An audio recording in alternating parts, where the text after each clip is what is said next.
Omutiko w'enkuba etonye mu Kampala n'emiriraano emisana ga leero esatiza ababadde mu lutuula lwa kkooti ewulira omusango gw'okutemula abaana bana ku ssomero lya Ggaba ali Childhood Development Center.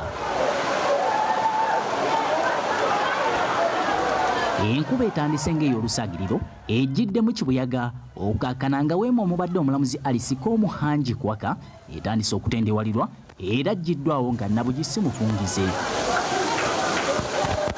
Tujja kuddamu okutuula enkya sawa 3 ez'okumakya. As of now sawa yakwekunganya ndooza tuve mu musango gw'Okello naye kigenda kubeera kya bwenkanya nze kuva mu musango gw'Okello ng'ate ebyange byonoonese kaninda at least guggwe. Kigambibwa nti ne weema oba tenti ey'omulamuzi embuyaga yagitutte era buli kimu kyonna ekyabadde mundaawo mu tenti kyonna ne kyonooneka. Olunaku olwaleero ebadde the 6 ku musango guno ogwa Christopher Okello ateeberezebwa okubanga nti eyatemula yasalaasala abaana bana wali ku ssomero e Ggaba. Yes, omusajja ayitibwa Henry Anguru yaleese ebizibiti mubaddemu amasimu mubaddemu ne laptops. Kigambibwa nti omusajja ono yakozesa laptop wamu n'amasimu okubeera nga anoonyereza. Yasooka n'akola research nga tanaba kugenda mu kikolwa kino, n'asooka n'akola research.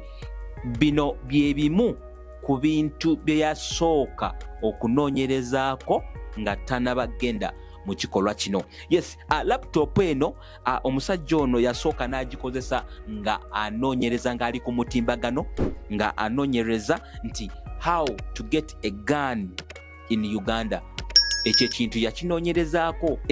Ekintu ekirala yakolako research kyali nti how to get gun license in Uganda. Ekintu ekyo nakyo yakinoonyerezaako.